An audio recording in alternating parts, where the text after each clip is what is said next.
भारत के इस शहर में सिर्फ केकड़ा ही खाया जाता है। इस शहर के लोग प्रतिदिन दाल चावल से भी ज्यादा खाना पसंद करते हैं केकड़े को। अगर खाने में केकड़ा ना हो तो नहीं होता इनका गुजारा। तो क्या इसकी कोई वजह है? और अगर कोई वजह है तो क्या है वो वजह? और आखिर केकड़े ही क्यों? तो आइए दोस्तों, जानते हैं इन सभी प्रश्नों के उत्तर आज के इस खास वीडियो में। तो बने रहिएगा हमारे साथ इस खास वीडियो के एंड तक। दोस्तों, वीडियो का टाइटल पढ़कर आप भी चौंक गए होंगे। आखिर किसी भी शहर के लोग रोज केकड़े कैसे खा सकते हैं? लेकिन दोस्तों, ऐसा वाकई में है, क्योंकि भारत के ऐसे बहुत से शहर हैं जहां पर केकड़े का उत्पादन बहुत अधिक मात्रा में किया जाता है। इसलिए वहां के लोगों के लिए प्रतिदिन केकड़ा खाना कोई बड़ी बात नहीं है। और वैसे भी जब आप रील या शॉर्ट्स देखते होंगे तो आपको बहुत सारे लोग केकड़ा खाते हुए दिख ही जाते होंगे। वे लोग केकड़ा को बड़े चाव से ऐसे खाते हैं जैसे कि वो कोई चिकन है। वैसे बताया जाता है कि केकड़े का स्वाद भी किसी चिकन से कम नहीं होता है। जाहिर सी बात है, केकड़े में कुछ बात तो होती होगी, तभी तो भारत के इस शहर के लोग रोज अपने आहार के रूप में केकड़े का सेवन करते हैं। तो आखिर वो शहर है कौन सा? इसकी पूरी जानकारी हम आपको इस वीडियो में जरूर देंगे, लेकिन इससे पहले हम केकड़े और इससे संबंधित अन्य बातों को भी जान लेते हैं। तो आप सभी की जानकारी के लिए बता दें कि केकड़े दुनिया के हर समुद्र द्वीपों और ताजे पानी में पाए जाते हैं, जिनमें से अधिकतर मीठे पानी में और जमीन पर पाए जाते हैं। कभी कभी ये केकड़े पानी से कई मील दूर भी रह लेते हैं। फिडलर केकड़े नाम की प्रजातियां रेत या कीचड़ में बिलों में रहती हैं। इस प्रजाति के केकड़े सर्दियों और हाई टाइड्स के दौरान बिलों में रहती हैं। वहीं अन्य प्रकार के केकड़े सीप या सीप के खोल के भीतर रहते हैं। खैर, खारे और मीठे पानी के केकड़ों की कुल प्रजातियां करीब 850 हैं। माना जाता है कि केकड़ों का अस्तित्व जुरासिक काल से है, यानी कि इनका अस्तित्व काफी पुराना रहा है दोस्तों।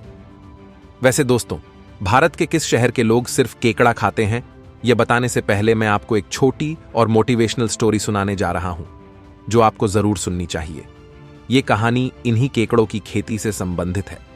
दरअसल सुंदरवन क्षेत्र, जो भारत और बांग्लादेश सीमा पर है, वहां पर दिन भर दिन बदलते पर्यावरण और समुद्र के पानी के और भी खारे हो जाने के कारण जमीन की मिट्टी खराब होने लगी थी। जाहिर सी बात है कि अब उस मिट्टी पर खेती करना काफी मुश्किल होगा। खेती न होने के कारण वहां के किसानों ने कई सारी चुनौतियों का सामना किया। यहां तक कि वे लोग बेरोजगार भी हो गए, लेकिन उन्होंने हिम्मत नहीं हारी। उन्हें खारे पानी में केकड़ों का उत्पादन करने की प्रेरणा मिली और उन्होंने ऐसा करके अपने लिए एक रोजगार को सुनिश्चित कर लिया। वहां सिर्फ पुरुषों ने ही नहीं, बल्कि महिलाओं ने भी इस केकड़ा पालन में बढ़ चढ़कर हिस्सेदारी दिखाई। यहां पर ज्यादातर लोग कीचड़ के तालाब में केकड़ा पालन करते हैं, जिसे इंग्लिश में मड क्रैब फार्मिंग भी कहते हैं। वहीं आपको बता दें कि बांग्लादेश से 1200 टन केकड़ों का निर्यात होता है। चलिए आइए अब नजर डालते हैं कीचड़ में रहने वाले केकड़े के ऊपर। दोस्तों, भारत में कीचड़ में पाए जाने वाले केकड़े बहुत ही ज्यादा मशहूर हैं, क्योंकि यह केकड़े निर्यात करने के लिए सबसे उपयुक्त माने जाते हैं, क्योंकि इनकी डिमांड भी कुछ ज्यादा ही है। निर्यात बाजार में मानो जैसे इनके लिए मारामारी है। वहीं व्यापारिक स्तर पर इसका विकास आंध्र प्रदेश, तमिलनाडु, केरल और कर्नाटक के तटीय इलाकों में होता है। वहीं बता दें कि भारत के तटीय क्षेत्रों में केकड़े का उत्पादन अधिक मात्रा में किया जाता है और इसलिए भी वहां के लोग केकड़े को खाना बहुत ज्यादा पसंद भी करते हैं। ऐसा नहीं है कि आजकल सिर्फ तटीय क्षेत्र के लोग ही इसको खाना पसंद करते हैं, बल्कि अब धीरे धीरे केकड़े खाने का चलन अन्य क्षेत्र में भी देखने को मिल रहा है। और जाहिर सी बात है कि इसकी डिमांड और भी ज्यादा बढ़ रही है और आगे बढ़ती रहेगी। वैसे मोस्टली इन केकड़ों को भारत से दक्षिण पूर्व एशिया में ले जाया जाता है। वहीं बता दें कि स्काइला जीन के केकड़े तटीय क्षेत्रों, नदी या समुद्र के मुहानों और स्थिर अप्रवाही जलाशय में पाए जाते हैं। तो दोस्तों, अब जानते हैं कि कीचड़ में पाए जाने वाले केकड़े आखिर कितने प्रकार के होते हैं। तो सबसे पहला टाइप है केकड़े की बड़ी प्रजातियां। बता दें कि बड़ी प्रजाति स्थानीय रूप से हरे मड क्रैब के नाम से जानी जाती है। वहीं जब इन केकड़ों का साइज बढ़ जाता है तो 22 सेंटीमीटर पृष्ठवर्म की चौड़ाई और 2 किलोग्राम वजन देखने को मिलता है। इस प्रजाति के केकद्दे मुक्त रूप से पाए जाते हैं। वहीं सभी अटैचमेंट्स पर पॉलीगोनल मार्क के द्वारा इसकी पहचान की जाती है। आई अब आता है दूसरा टाइप, जो है छोटी प्रजातियां। बता दें कि छोटी प्रजाति रेड क्लॉ के नाम से जानी जाती है। रेड क्लॉ का साइज बढ़ने के बाद इसका आकार अधिकतम 12.7 सेंटीमीटर, पृष्ठवर्म की चौड़ाई और 1.2 किलोग्राम वजन हो जाता है। वहीं इसके ऊपर पॉलीगोनल मार्क नहीं पाए जाते हैं। इस प्रजाति के केकड़े बहुत बिल खोदते हैं। वहीं बता दे कि इस प्रजाति के केकड़े काफी टेस्टी होते हैं, इसलिए इनकी डिमांड सिर्फ इंडिया में ही नहीं है, बल्कि इंडिया से बाहर विदेशों के मार्केट में भी बहुत है।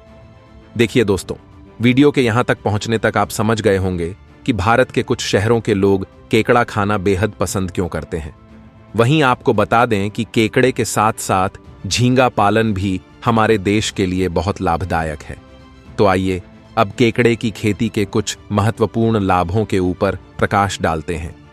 केंद्रीय समुद्री मत्स्य अनुसंधान संस्थान कोचीन के अनुसार केकद्दा पालन की 2 प्रमुख विधियां हैं, जिसमें पहली विधि है ग्रो आउट, उगाई, खेती, और दूसरी है फैटनिंग, मोटा कड़ा करना। ये 2 विधियां एक उपयुक्त आकार के तालाब के लिए है, जिसका प्रबंधन कोई भी छोटा या सीमांत किसान कर सकता है। यानी कि यह दोनों विधियां सीमांत किसान या फिर छोटे किसान के लिए बहुत ही लाभदायक हैं, क्योंकि इसके माध्यम से वे अपनी रोजगार की व्यवस्था कर सकते हैं। वैसे दोस्तों, केकड़ा उत्पादन करने वाले ऐसा मानते हैं कि अगर केकड़े जिंदा रहेंगे तो उन्हें उतना ही फायदा होगा, क्योंकि जब वह उन्हें सेल करते हैं तो इससे खाने वाले को फ्रेश केकड़े का आनंद मिलता है।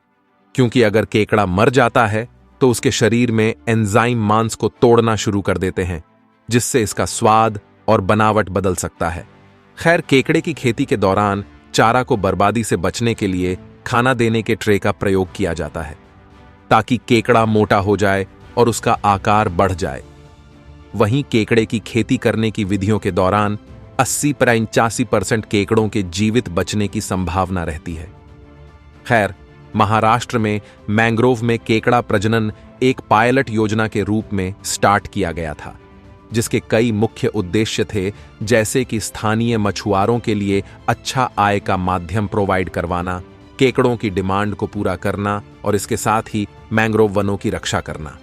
वैसे अनुमान लगाया जाता है कि भारत हर साल 250 से 300 करोड़ रुपए के अलाइव केकड़ों का निर्यात कर लेता है।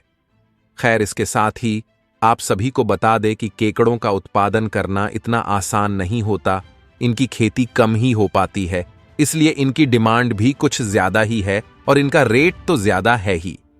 दोस्तों, चाहे इनकी खेती कम हो या ज्यादा हो, इनकी डिमांड हो बढ़ती रहेगी, क्योंकि केकड़ा एक ऐसा जीव है जिसे अमीर लोग भी अपनी डाइटिंग के दौरान सी फूड के रूप में कंज्यूम करना पसंद करते हैं, क्योंकि इसमें होता है सूजन रोधी गुण।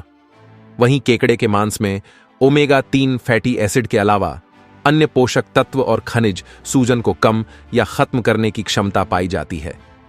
केकड़े के सेवन से गठिया की समस्या व पाचन तंत्र की समस्या भी कम हो सकती है। अब आप ही सोचिए, जब केकड़ा खाने से इतना फायदा हो सकता है तो लोग इसे खाना क्यों नहीं पसंद करेंगे, और ऊपर से यह टेस्टी भी होता है। इसीलिए ही इस शहर के लोग इसे बड़े चाव से खाते हैं। तो फ्रेंड्स, आज का वीडियो यहीं खत्म होता है। आशा करते हैं कि आपको हमारी ये वीडियो अच्छी लगी होगी, और अगर आपको हमारी ये इन्फॉर्मेटिव वीडियो अच्छी लगी हो तो प्लीज 1 लाइक और कमेंट करना मत भूलिएगा। And thank you so much for watching.